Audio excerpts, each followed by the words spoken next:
Welcome to Daily Airline News with Geoffrey Thomas. Today we have new information on the Jeju crash investigation, and we're also going to look at black boxes and their role in the investigation. So let's start with the Jeju crash. Investigators probing the crash that killed 179 people in the worst aviation disaster in South Korea have extracted the initial data from the Boeing 737-800 cockpit voice recorder. The plane was carrying 181 people from Thailand to South Korea when it issued a mayday call and barely landed before hitting a barrier and bursting into flames, killing everybody on board except two flight attendants.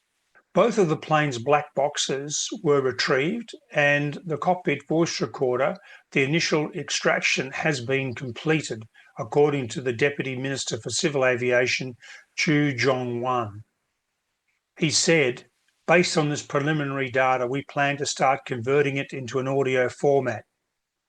Now, our sources in Korea suggest there may be some comment on Friday because the Korean population is clamoring for answers from this terrible disaster. So the government and the relevant Department of Civil Aviation will be under enormous pressure to release some data from this cockpit voice recorder. We understand that the digital flight data recorder is damaged, and that has been taken to Washington, to the NTSB facilities for data extraction in the US.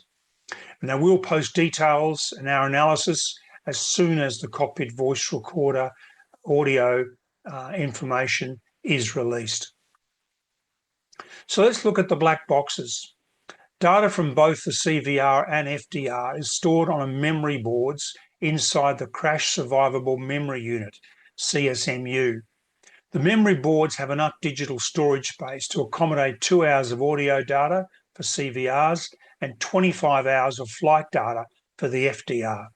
Previously, magnetic tape recorders fitted to aircraft could track up to about 100 parameters, while solid-state recorders can track far, far more.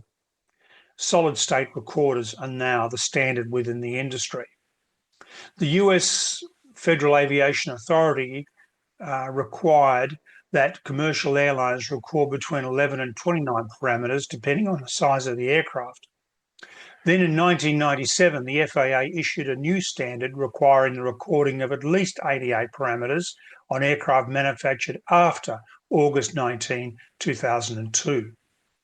However, on aircraft such as the Boeing 787, which was manufactured since 2002, the units can log 146,000 parameters, resulting in several terabytes of data for every single flight. Aircraft crashes, as we know, are very violent affairs. In many such accidents, the only devices that survive are the crash survivable memory units, the CSMUs, of the flight data recorders and cockpit voice recorders. These devices are engineered to withstand extreme heat, jarring crashes, and tons of pressure. Using 3 layers of materials, the CSMU in a solid-state black box insulates and protects the stack of memory boards that store the digitized data.